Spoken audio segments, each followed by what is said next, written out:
Bismillahirrahmanirrahim. Assalamualaikum warahmatullahi wabarakatuh. Alhamdulillahirrahmanirrahim. Kita bisa bertemu kembali pada mata kuliah hidrologi. Hari ini Selasa 24 Maret 2020. Karena hari ini kita masih belum diberi kesempatan untuk bertatap muka secara langsung, maka untuk kuliah online hidrologi pada minggu kedua ini, saya akan menjelaskan melalui video yang berisi slide presentasi tentang materi yang akan saya jelaskan pada pertemuan kali ini. Pada pertemuan kali ini, saya akan menjelaskan tentang presipitasi. Oke, di minggu lalu Anda sudah mengerjakan kuis tentang evaporasi. Minggu sebelumnya Anda sudah melakukan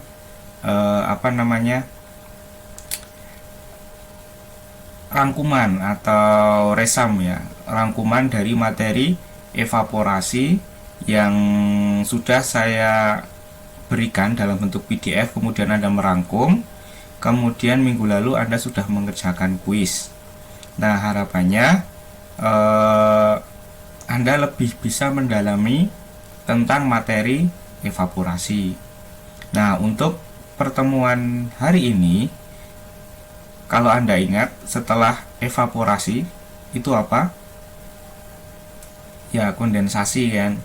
Nah, setelah kondensasi, namun kondensasi kita tidak akan membahas karena itu sudah include dari evaporasi, ya, dari evaporasi kemudian kondensasi. Nah, untuk pertemuan kali ini kita akan langsung membahas tentang presipitasi. Karena pada mata kuliah hidrologi ini, siklus hidrologi atau sumber daya air yang ada di permukaan bumi itu tergantung pada proses presipitasi. Nah, presipitasi itu apa yang Anda tahu? Oke, hujan ya. Jadi presipitasi itu adalah hujan. Hujan itu tidak hanya berbentuk air, tetapi juga bisa berbentuk es, salju, gerimis, ataupun campuran dari es dan air. Oke, mungkin Anda pernah merasakan ya di mungkin atau mendengar berita, kalau tidak pernah, belum pernah merasakan. Jadi Anda pernah merasakan kalau hujan yang diselingi es, atau Anda mungkin pernah melihat di video atau mungkin di berita, di video tentang hujan es. Itu tidak hanya es saja ya, pasti itu disertai air kalau di Indonesia. Tapi kalau mungkin di iklim sedang atau dingin, itu bisa saja hanya es atau mungkin salju ya, gitu. Nah, di sini Anda bisa melihat ya, kalau presipitasi itu ada dua. Di sini bisa dilihat di gambar siklus hidrologi ini. Kemarin Anda sudah membahas tentang evaporasi, ya kan? Evaporasi itu ada yang dari land atau tanah, kemudian ada yang evaporasi dari water. Water itu maksudnya dari laut, tidak tertutup vegetasi atau apapun itu. Jadi dari air laut dia langsung naik ke atmosfer dalam bentuk uap air melalui proses penguapan. Begitu juga di land atau di daratan. Di daratan itu tidak maksudnya tanah, tidak hanya tanah, air yang ada di tanah kemudian menguap, tetapi juga dari danau, kemudian dari sungai, waduk dan sebagainya, kemudian dia menguap. Kemudian uap air ini akan tersimpan dalam atmosfer ya. Nah, kemudian pada kondisi tertentu dia akan mengalami kondensasi, kemudian pada kondisi tertentu juga uap air ini akan berubah menjadi air. Kalau Anda masih ingat kenapa uap air bisa menjadi air, karena apa? Ya, karena perbedaan suhu, dan di ketinggian tertentu suhu semakin mendingin. Nah, kalau Anda masih ingat konsep kelembaban relatif, maka akan semakin ketinggian itu semakin bertambah, suhu semakin dingin, maka kelembaban relatif akan semakin meningkat. Ketika sudah kondisi jenuh air, maka uap air ini akan berubah menjadi titik-titik air. Begitu. Nah, ketika sudah menjadi titik-titik air, titik-titik air ini nanti akan semakin membesar karena dia bergabung dengan teman-temannya titik-titik air yang lain. Semakin besar sehingga dia akan semakin berat. Nah, kalau dia sudah semakin berat, dia akan mampu melawan gaya konveksi atau arus konveksi dari bawah. Oke, jadi berat dari titik air ini akan cukup untuk melawan arus konveksi, karena titik air ini akan otomatis semua benda yang memiliki berat dia akan tertarik gaya gravitasi, sehingga titik-titik air ini akan mampu melawan arus konveksi sehingga terjadilah presipitasi atau hujan. Bisa dilihat di sini berdasarkan ini ya, Ensiklopedia Britannica, kalau presipitasi yang ada di laut itu lebih besar daripada presipitasi yang ada di darat. Oke, ini mungkin tidak terlepas karena komposisi bumi ya, yang sebagian besar permukaan bumi itu sebagian besar ditutupi oleh air daripada oleh daratan. Begitu. Oke. Nah, kita masuk slide selanjutnya. Nah, di sini apa sih presipitasi itu? Nah, presipitasi itu adalah pelepasan ya, release of water from the atmosphere. Jadi pelepasan air dari atmosfer untuk mencapai ke permukaan bumi. Oke, jadi seluruh titik-titik air tadi yang sudah membesar, kemudian dia cukup berat untuk melawan arus konveksi, dia akan turun tertarik oleh gravitasi sehingga dia menuju ke permukaan bumi. Nah, peristiwa turunnya air ini dari awan menuju permukaan bumi itu disebut dengan presipitasi ya. Dan di sini presipitasi itu adalah water atau air. Tetapi water ini tidak hanya berbentuk cair. Seperti Anda tahu, water itu bisa, atau air itu bisa berbentuk dalam 3 bentuk ya: uap, cair, dan juga padat. Nah, di sini term atau istilah presipitasi itu meliputi semua bentuk air yang dilepaskan oleh atmosfer, termasuk snow ya. Snow, kita belum pernah melihat snow. Saya juga. Snow atau salju. Kemudian hail itu adalah es. Nah, ini adalah es ya. Jadi berbeda dengan salju yang ada di sini. Kalau salju itu dia kecil-kecil, tapi kalau hail, es itu dia diameternya lebih besar. Kemudian sleet itu adalah gabungan dari hail atau es dan juga hujan berbentuk air. Bentuk air itu namanya rainfall ya. Jadi rainfall itu adalah presipitasi dalam bentuk air yang kita rasakan sehari-hari ya, kan sehari-hari. Biasanya yang terjadi di Indonesia itu adalah air atau yang kita kenal namanya rainfall. Kalau misalkan hujannya itu sangat lebat, itu disebabkan karena awan cumulonimbus, awan tinggi. Jadi pada saat terjadi hujan yang sangat lebat itu, udah lebat, diameternya besar-besar gitu kan. Kalau kita misalnya naik motor terus kena muka lumayan. Nah, kalau sleet dia gabungan, jadi tidak hanya air tetapi juga es yang turun. Nah, ini kalau tidak pakai helm ya lumayan itu. Jadi presipitasi ini ada adalah semua bentuk air, entah itu snow, hail, sleet, dan rainfall. Oke. Kemudian di sini pembentukan presipitasi atau hujan ya. Jadi ada beberapa kondisi yang menyebabkan hujan itu bisa turun. Mungkin Anda di mata kuliah meteorologi pernah belajar ini. Jadi ini hanya mengingat kembali ya. Oke.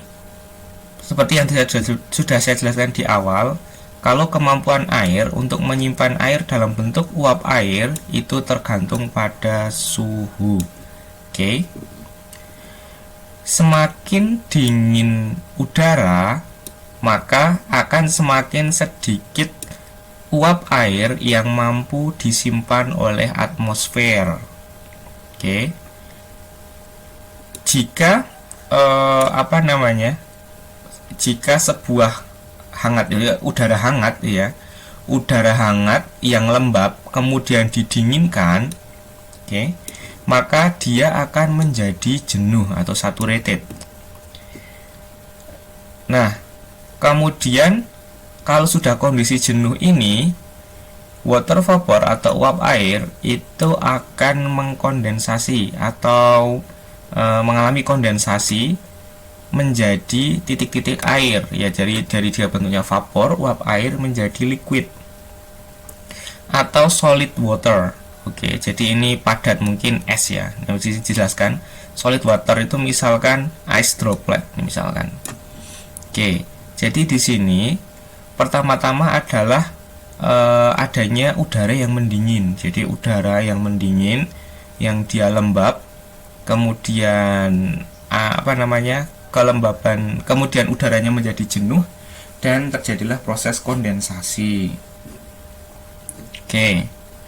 Di sini juga dijelaskan air itu tidak terkondensasi secara spontan ya.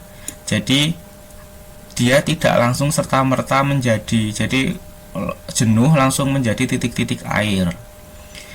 Harus ada ini ya, there is need ya, harus ada partikel di atmosfer ya yang disebut dengan inti kondensasi.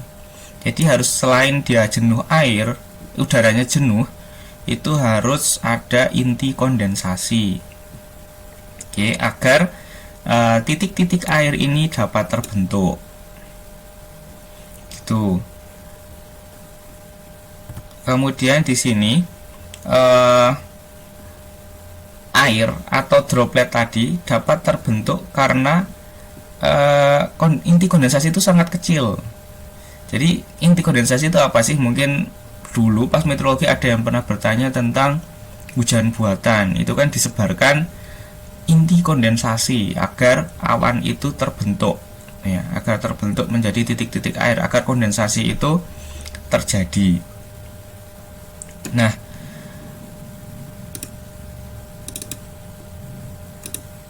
Nah, di sini tidak mau.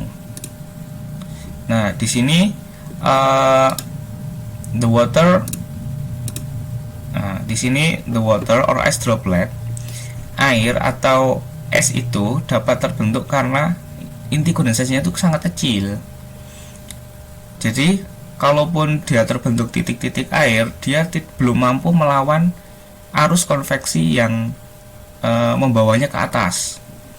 Jadi ini mereka butuh untuk tumbuh ya, tumbuh atau membesar, maksudnya membesar sehingga mempunyai cukup massa atau berat sehingga dia dapat melawan tenaga yang ke atas gitu.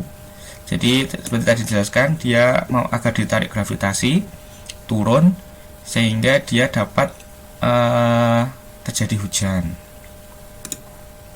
Oke, ini adalah contoh dari inti kondensasi ya.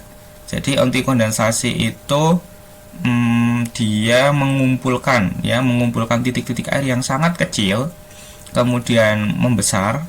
Jadi dia mampu dilihat. Jadi kalau misalnya tidak ada inti kondensasi itu dia tidak membesar kemudian tidak terlihat. Ya, di sini bisa, kalau dengan adanya inti kondensasi, dia akan menjadi besar sehingga kita melihatnya sebagai awan. Nah, ini kan. Jadi dia, ini di sini bisa dilihat.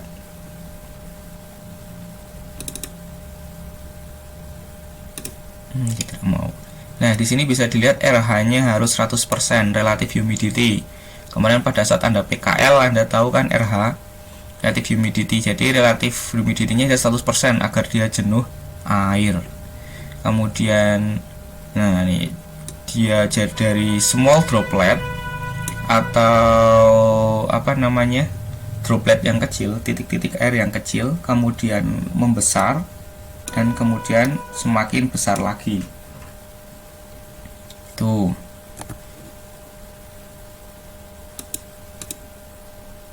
Nah, di sini adalah tahap-tahap dari pembentukan hujan atau presipitasi. Nah, ini adalah 3 tahapan penting dalam pembentukan hujan. Yang pertama adalah cooling the atmosphere. Jadi atmosfer itu harus mendingin. Kenapa harus mendingin? Ya, supaya udaranya itu menjadi jenuh air. Kalau tidak jenuh, maka akan sulit untuk membentuk atau bahkan tidak terbentuk hujan itu, karena air masih dalam bentuk uap. Jadi dia tidak akan bisa terbentuk awan. Oleh karena itu perlu adanya pendinginan di atmosfer. Kemudian ada proses kondensasi ya. Jadi setelah setelah udara mendingin, kemudian dia akan terkondensasi. Ya, kemudian terkondensasi dia butuh inti kondensasi atau aerosol ya, aerosol itu adalah inti kondensasi pada pembentukan hujan. Kemudian setelah titik-titik air itu terbentuk, maka dia harus tumbuh membesar agar mampu tertarik oleh gravitasi. Oke, itu adalah 3 tahapan bagaimana hujan terbentuk. Nah, kita bahas satu-satu. Yang pertama adalah atmosfer cooling atau pendinginan atmosfer. Oke, ini juga sudah dibahas dalam mata kuliah meteorologi pada semester 1 ya. Jadi di sini di lapisan troposfer itu semakin bertambah ketinggian, maka udara akan semakin dingin. Kalau Anda masih ingat Lipps rate ya, semakin bertambah ketinggian 100 meter, maka suhu udara akan turun 0,6 derajat. Nah, dikarenakan adanya upliftingnya di sini ya. Jadi ada uplift karena adanya arus konveksi dari permukaan bumi menuju ke atas ya. Di sini ada konveksional juga kan. Nah, karena adanya arus konveksi ini, jadi massa udara yang tadinya hangat di bawah, yang dia tidak jenuh air, dipaksa ke atas, naik, di mana uap airnya itu tidak berkurang, akan tetapi udaranya itu semakin mendingin, ya kan? Jadi karena dia dipaksa naik, semakin dingin, akhirnya massa udara hangat tadi yang mengandung uap air, dia akan menjadi jenuh air. Nah, di sini bisa dilihat. Nah, the cooler water temperature. Jadi semakin dingin suhu udara, maka dia akan favorable atau dia akan terjadi proses kondensasi. Tuh. Jadi ada beberapa cara untuk udara itu menjadi dingin ya. Menjadi dingin, kemudian dia akan menjadi jenuh air. Yang pertama ini adalah konveksi. Dari arus konveksi, di mana adanya arus konveksi ini, jadi dia ada gerakan naik. sehingga massa udara itu naik kemudian mendingin. Kemudian yang kedua itu ada orografis ya. Jadi kalau Anda masih ingat, karena adanya penghalang topografi, jadi tadinya udara itu yang dari laut misalkan, dia menuju ke darat dalam bentuk horizontal atau mendatar, tiba-tiba dia harus bertemu dengan topografi bergunung seperti ini. Kalau seperti ini, otomatis kan udara nggak mungkin tuh datar, dia harus naik sesuai dengan topografi yang ada di depannya. Otomatis massa udara ini dia akan mengalami pendinginan karena tadi dia dipaksa naik kan, dia tadinya biasa aja tuh mendatar, tapi karena adanya penghalang topografi dia jadi ikut naik gitu, naik seperti itu, kemudian dia dipaksa untuk mendingin. Nah seperti tadi, kalau dia menjadi dingin maka udara akan menjadi jenuh air seperti itu. Masih ingat ya? Jadi ini adalah proses dari hujan orografis, di mana di sini menjadi daerah hujan, yang terjadi hujan, tetapi di sisi sebaliknya itu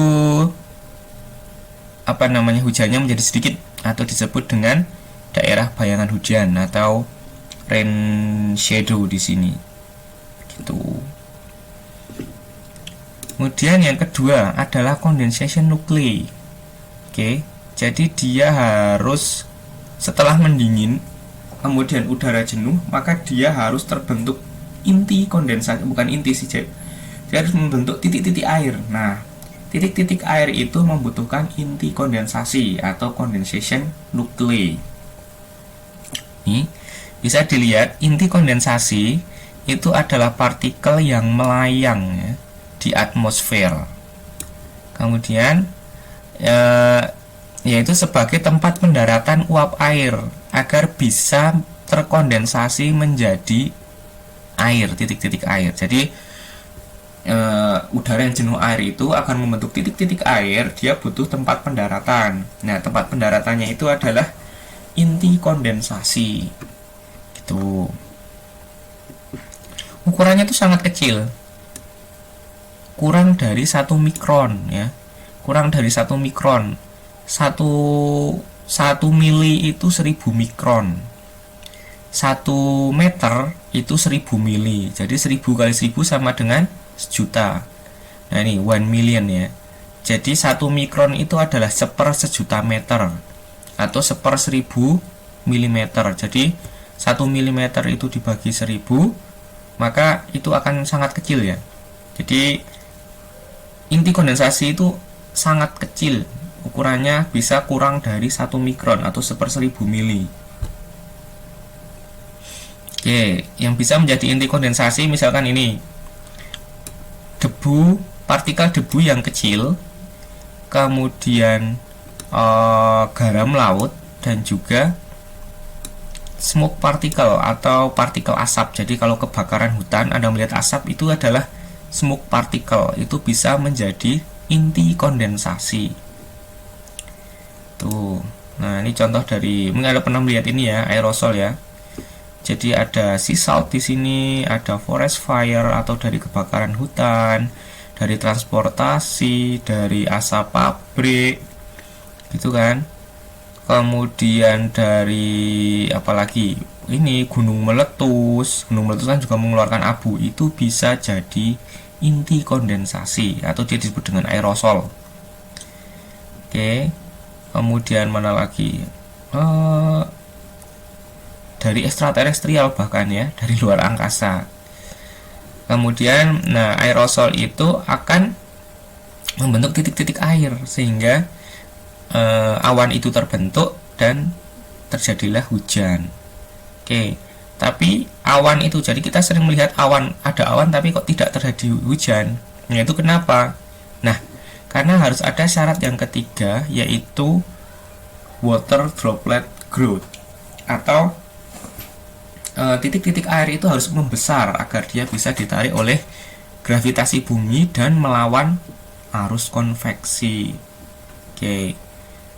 Jadi titik-titik air itu, pada saat titik-titik air itu terbentuk selama proses kondensasi, normalnya itu too small atau sangat kecil, sehingga dia tidak akan mampu. Jadi ini tenaga yang menyebabkan dia ke atas atau arus konveksi itu akan lebih besar daripada tarikan gravitasi yang menarik titik-titik air tadi ya. Jadi titik-titik air tadi, jadi kan Anda kalau masih ingat, jadi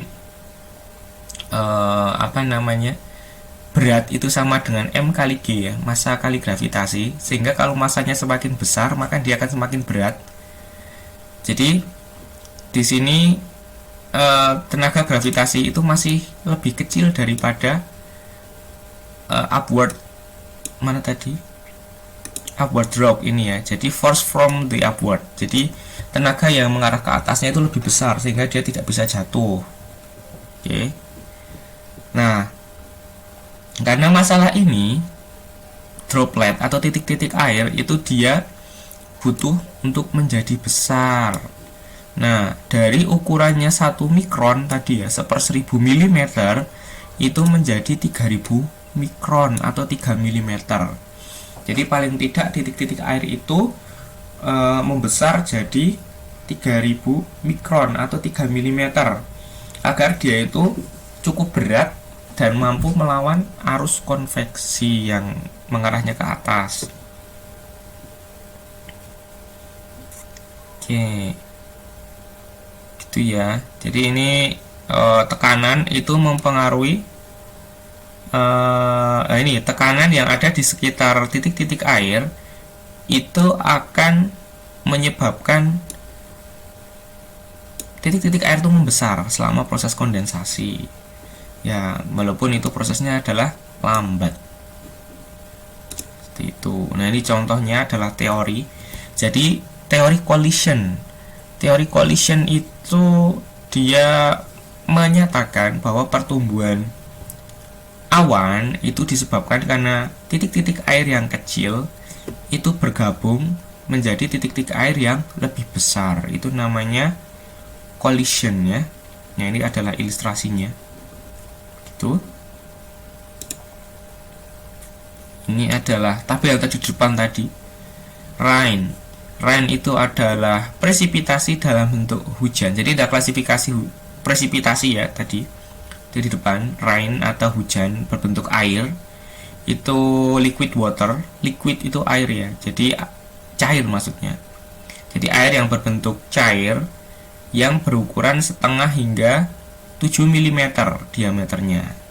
Oke, kalau lebih dari 7 mm itu besar sekali ya. Oke, jadi 7 mm itu sudah besar. Kemudian drizzle. Drizzle itu seperti kalau tempat saya namanya kermun. Kermun gerimis tapi kecil-kecil tuh loh. Kayak kabut. Kalau Anda tahu. Jadi drizzle ini adalah hujan, termasuk hujan juga, tetapi ukuran butirnya kurang dari setengah mili.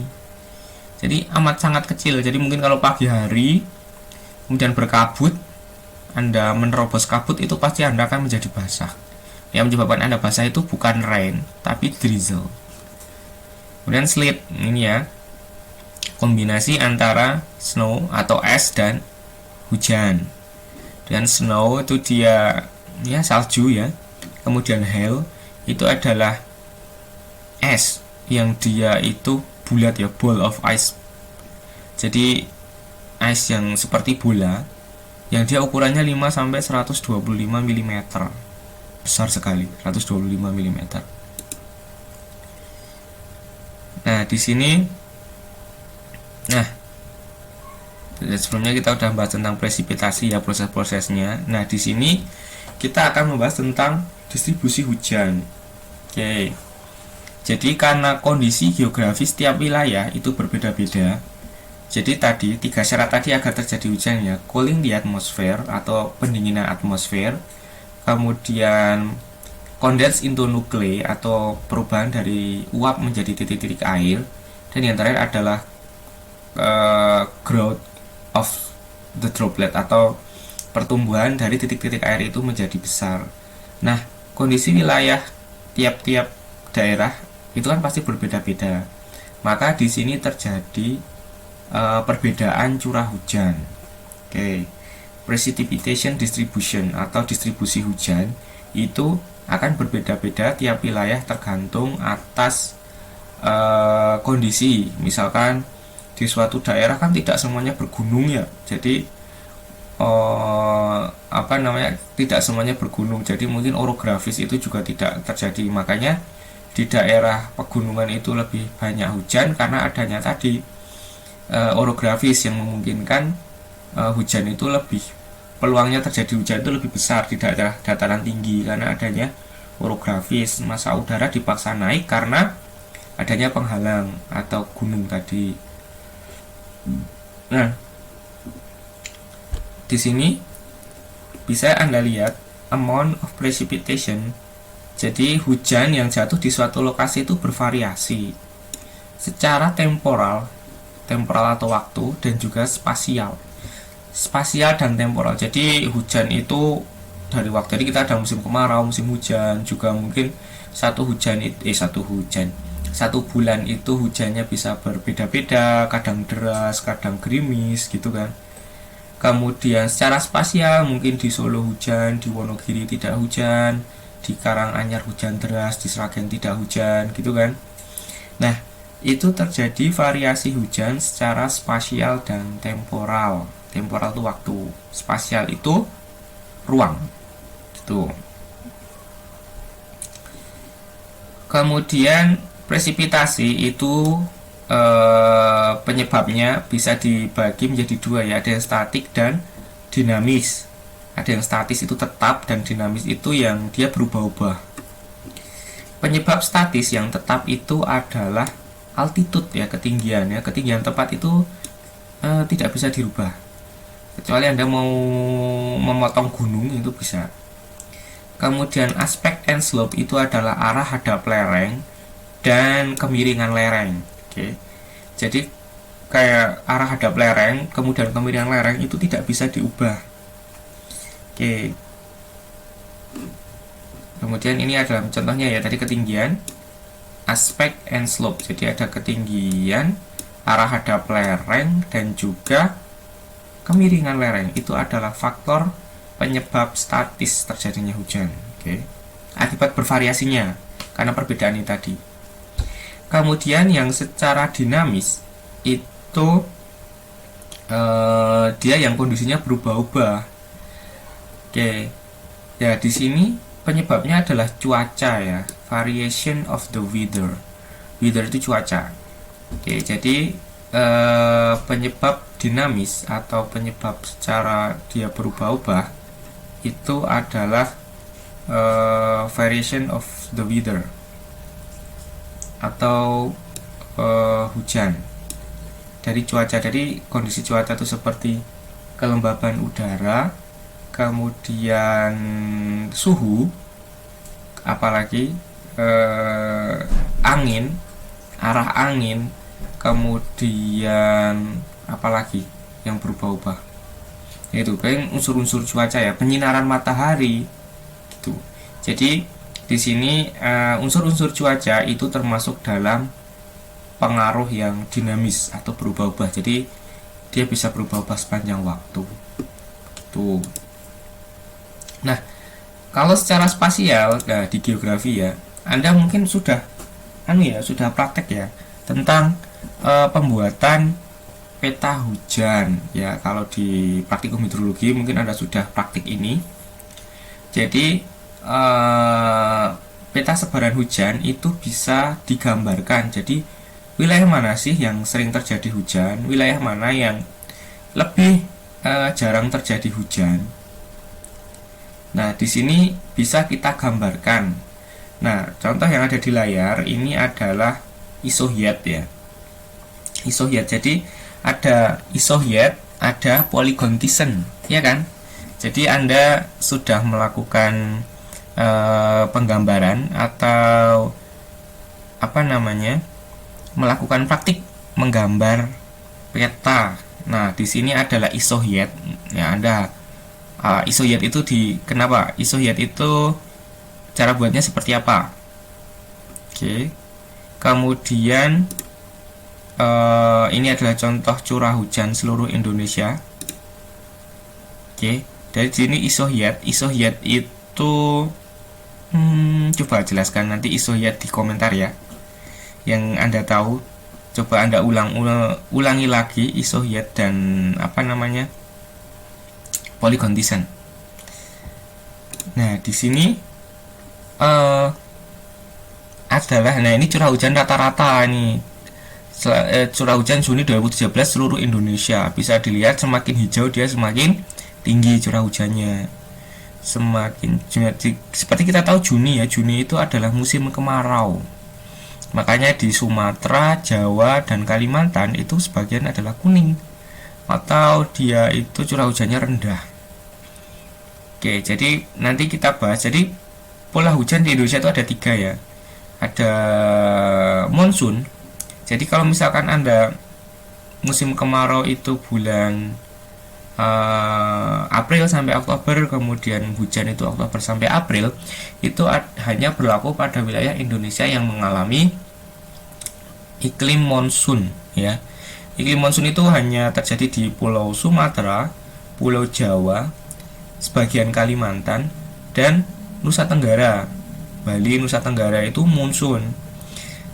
Kemudian yang kedua itu adalah curah hujan lokal. Curah hujan lokal itu contohnya di Sulawesi ini, itu hijau. Artinya Juni itu dia musim kemarau, tapi dia malah musim hujan. Itu karena pengaruh lokal.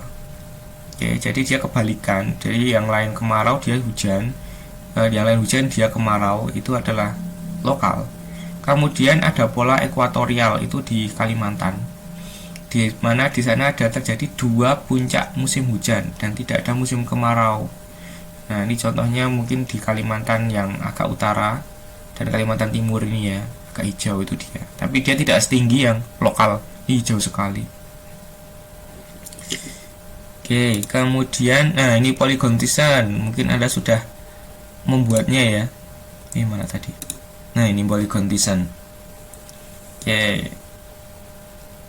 Nah, mungkin Anda bisa diskusikan kenapa ada polygon descent, kenapa ada isohyet, kenapa tidak polygon descent semua, kenapa tidak isohyet semua.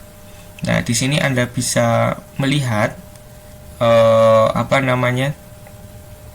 perbedaan. Pasti ada kelemahan dan kekurangannya dari tiap-tiap metode. Itu.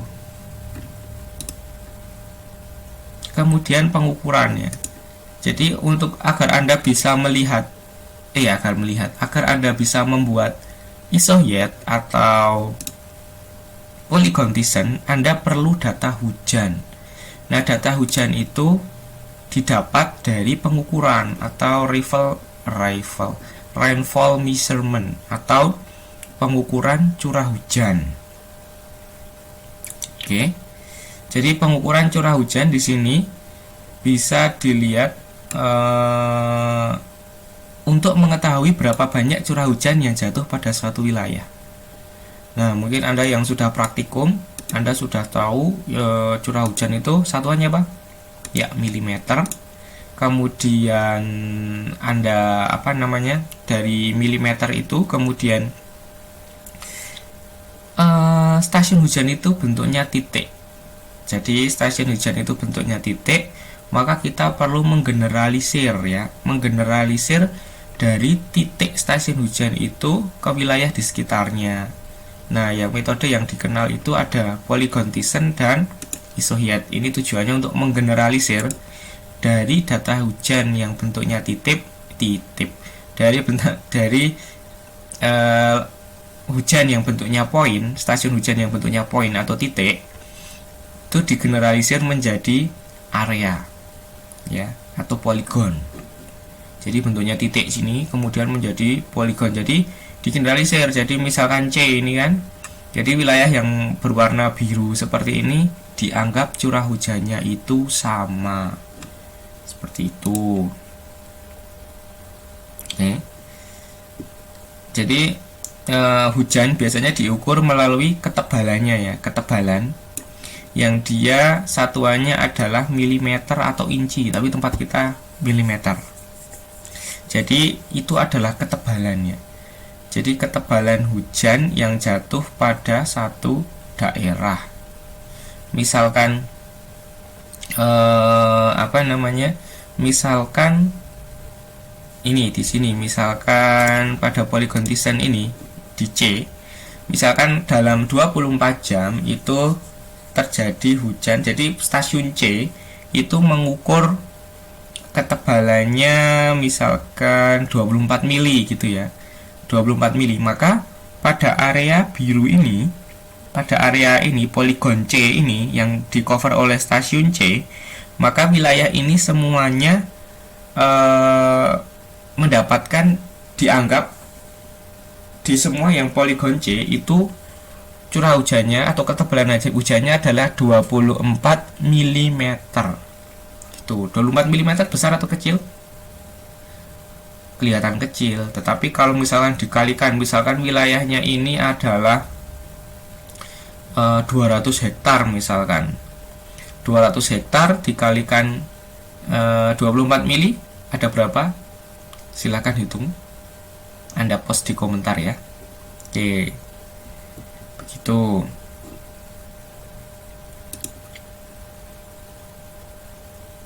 Oke. Kemudian ini tadi udah ya.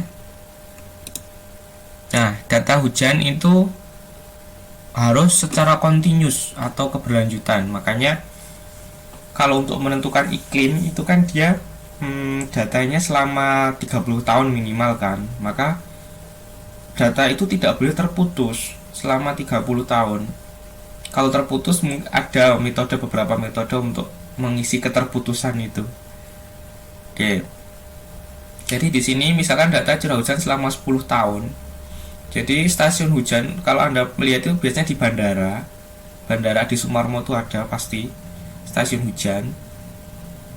Kemudian stasiun BMKG itu punya beberapa, tapi agar lebih akurat maka harus rapat. Jadi kalau ini semakin banyak titik itu semakin bagus karena generalisasinya tidak terlalu besar.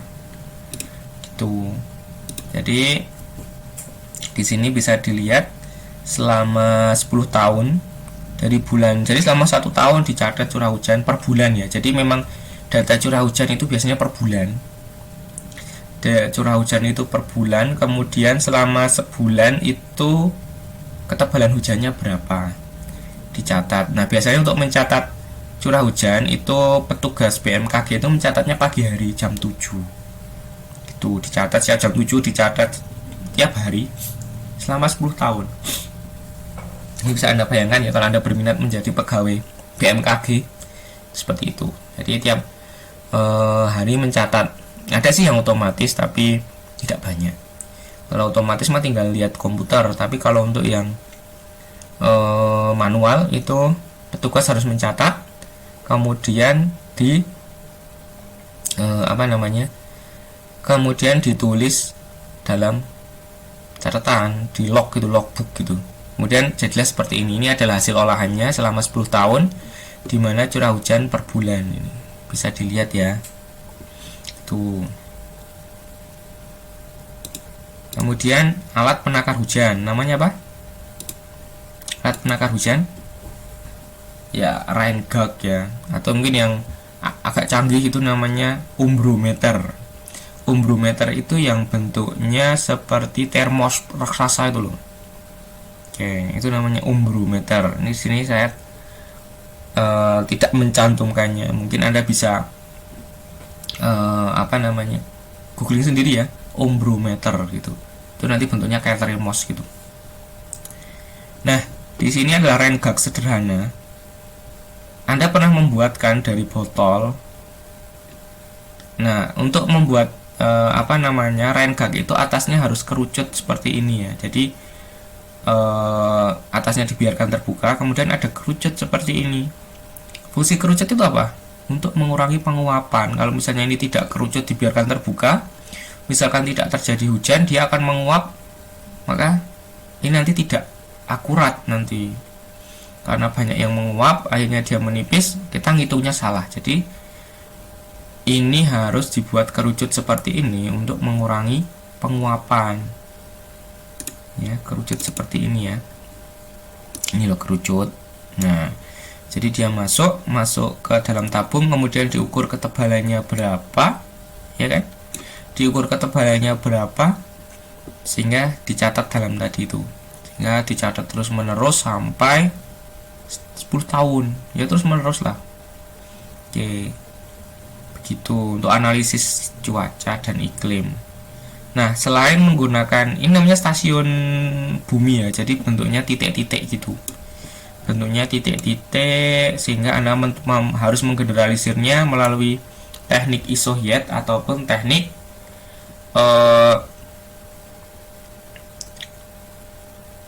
polygon descent gitu. Nah, itu kalau titik, jadi bentuknya dia titik hingga digeneralisir ke seluruh wilayah. Ini juga ya kan, titik. Nah, dengan berkembangnya teknologi, sekarang curah hujan itu bisa diukur melalui satelit. Nah, di sini contohnya adalah satelit TRMM. Itu saya lupa. TRMM singkatannya. Ada rainfallnya pokoknya ya. Rainfall measurement kalau nggak salah. Nah, ini contohnya adalah TRMM. Dia itu bisa memprediksi curah hujan dan mengukur, bukan memprediksi. Jadi dia bisa mengukur curah hujan pada suatu wilayah. Karena dia satelit, jadi dia bentuknya bisa spasial tanpa perlu digeneralisasi. Kalau tidak salah ini berdasarkan ketebalan awan yang dia mampu mampu atau berpotensi untuk menjadikan dia hujan. Jadi dideteksi gitu, dia pakai microwave ya. Dia pakai microwave, kemudian pakai infrared, ini kan dia pakai microwave. Nanti ada di penginderaan jauh semester 3 itu nanti Anda akan belajar tentang satelit berdasarkan gelombang microwave, infrared gitu, kemudian radar. Nah, ini sensor yang dibawa oleh satu satelit untuk melihat persebaran curah hujan. Itu namanya TRMM contohnya. Begitu. Nah, sudah selesai untuk penjelasan saya tentang presipitasi atau materi presipitasi pada pertemuan kali ini. Nah, jadi yang jadi bahan diskusi tadi adalah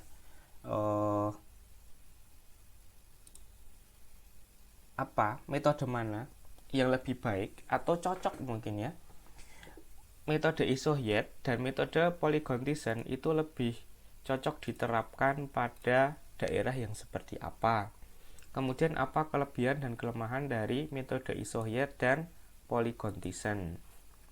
Kemudian untuk bahan diskusi yang kedua, misalkan pada stasiun C itu terekam ketebalan hujan adalah 24 mm. Ya, ketebalan hujan di sini 24 mm. Kemudian luas dari poligon C itu adalah 300 hektar misalkan. Nah, silakan Anda hitung berapa volume air yang jatuh pada poligon C jika ketebalan hujan 24 mm dan luas area yang tercover C itu adalah 300 hektar. Anda bisa mengerjakannya dalam satuan liter atau meter kubik.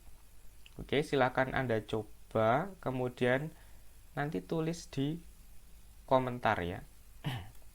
Di komentar nanti beserta coret-coretannya boleh di komentar psikologi. Oke, kurang lebih seperti itu untuk kuliah pada materi presipitasi pada pertemuan kali ini. Semoga bermanfaat, tetap sehat, tetap produktif walaupun berada di rumah ya. Jangan lakukan hal-hal yang bermanfaat selama di rumah. Jangan keluar rumah dulu sesuai himbauan pemerintah. Semoga semuanya sehat semua dan selalu dalam lindungan Allah Subhanahu wa taala. Oke, demikian, semoga bermanfaat. Kurang lebihnya saya mohon maaf. Billahi taufik wal hidayah. Wassalamualaikum warahmatullahi wabarakatuh.